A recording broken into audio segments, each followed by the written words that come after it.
बड़ी खबर यह भी है कि जम्मू कश्मीर बैंक की तरफ से जो रोशनी एक्ट के बाद जो कुछ मामलात हुए हैं, यानी जब फहरिस्त जारी की गई है तो इसके बाद रोशनी फाइनेंसिंग स्कीम जो है वो बैंक ने वापस ले ली। जम्मू कश्मीर ने एक और फैसला किया है रोशनी एक्ट के हवाले से। जे&के बैंक ने रोशनी फाइनेंसिंग स्कीम जो है वो वापस ले ली है और कर्ज लेने वालों से नई सिक्योरिटी तलब करने की यूनिटी को हिदायत भी जारी की है। बैंक हुकाम ने सर्कुलर इस हवाले से जारी किया है कि जिन्होंने इस स्कीम के तहत जो है कर्जा लिया है, बैंक से उनके लिए एक नया सर्कुलर जारी किया है। हमारे साथ सैयद तजम्मुल बराह श्रीनगर से हैं। सैयद तजम्मुल, ये थोड़ा डिटेल में समझाइएगा, ये फाइनेंसिंग स्कीम क्या है और इस वक्त बैंक की तरफ से क्या ये माना जाए कि जो अभी तक जो जब ये लिस्ट सामने आई है तो जो लोन्स जिन लोगों की तरफ से लिए गए थे इस एक्ट के तहत या स्कीम के तहत वो कैंसिल हो चुके हैं?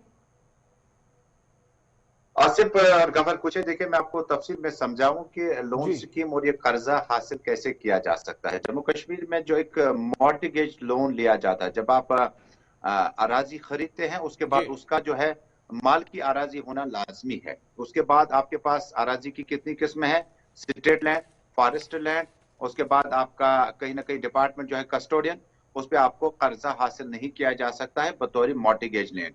लेकिन जब उस वक्त की सरकार पीडीपी और कांग्रेस पार्टी गुलाम नबी आजाद की सरबराही में ये कानून पास किया गया और जो जमीनात उनके पास थी वो उनके मालिक हो गए।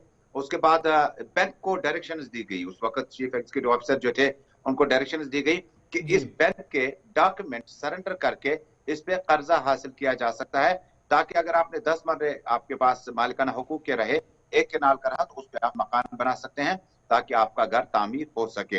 लेकिन उसके बाद जब आसिफ आपने लगातार देखा कि गुज़श्ता कई दिनों से रोशनी एक्ट में न सिर्फ सियासतदानों, ब्यूरोक्रेटों और पुलिस अफसरों के भी नाम आए कि किन किन ने, हालांकि नाम लेने का मतलब ये नहीं कि लैंड ग्रैबिंग में मुलविस है, नाम लेने का मतलब है कि इन लोगों ने इस स्कीम का इस्तेफादा किया, इन लोगों ने इस अंधेरे से निकलकर रोशनी का फायदा उठाया। उसके बाद पैसा वापस नहीं दिया, वो एक मामला है। 75 करोड़ टोटल अभी तक आए हुए हैं, जो एक या दो प्लॉट की ही कीमत हो सकती है। लेकिन उसके बाद जो जम्मू कश्मीर बैंक के एग्जीक्यूटिव ने यह फैसला किया, रोशनी एक्ट के तहत जो जमीनात आपने हासिल किए हैं उसके डॉक्यूमेंट्स आपने सरेंडर किए हैं जम्मू कश्मीर बैंक की उस विंग के पास जहां से आपका मॉर्टगेज लोन सेक्शन होता है, अब उस लोन को रद्द कर दिया गया, अब उस डॉक्यूमेंटेशन को खत्म कर दिया गया। अब आपने नए डॉक्यूमेंट, जिस तरह से गवर कुछ ऐसा बता रहे थे, नए डॉक्यूमेंट्स लाने होंगे। यानी आपके पास और क्या प्रॉपर्टी है, कहां पर आपकी और प्रॉपर्टी है, एक चीज यहाँ क्लियर तो नहीं है कि जो सीबीआई की तरफ से कार्रवाई थी, यानी बैंक से हटकर जो कार्रवाई इस मामले में हो रही है, अब जिन लोगों ने लोन लिया है उनको दोबारा डॉक्यूमेंट्स देने हैं, आपके कहने का ये मतलब, और बैंक का क्या दखल होगा इसमें? देखिए, जम्मू कश्मीर बैंक का रिकवरी विंग एक होता है, जम्मू कश्मीर बैंक का फाइनेंशियल मुख्तलिफ विंग्स होते हैं। ये न सिर्फ बैंक मैनेजर के आसपास सैलरीज, विड्रॉ, अकाउंट में पैसा डालना होता है, इसकी काफी शाखें होती है। एक शाख ये काम करेगा, जो कि स्पेशल टास्क फोर्स बनाया जाएगा, वो ये काम करेगा कि अगर फलानी जगह पर तजब्बुर ने रोशनी एक्ट के तहत जमीन ले रखी है, उस मॉर्टगेज केस को फिलहाल विड्रॉ किया जाएगा। जब तक जम्मू कश्मीर की सरकार, यूटी सरकार, जब तक रेवेन्यू डिपार्टमेंट वो लैंड रिकवर करता है या उसका पैसा जो भरना था वापस लेता है, तब तक आपका जो है बैंक के साथ जो मामला है वो खत्म हो जाएगा। देखिए, अगर आपका हाउसिंग लोन है, 2005 में स्कीम आई, उसके बाद अभी 15 ही साल हो गए, आपका 20-21 साल तक हाउसिंग लोन होता है। अगर आपका कोई दूसरा लोन होगा, इस जमीन के आपने डॉक्यूमेंट सबमिट किए होंगे, मुझे लगता है कि बैंक अपना काम करेगा कि उन्हें दूसरी प्रॉपर्टी सब्स्टिट्यूट ऑल्टरनेटिव मतबादिल के तौर पर रखनी होगी, ताकि वो किस्त जो है वो चलती रहे और ईएमआई जो महीने के हैं वो खत्म ना हो जाए। उसके बाद दूसरा एस्पेक्ट होगा, क्या उसके पास हकूक जमीनात के रहेंगे, वो एक अलग डिपार्टमेंट है।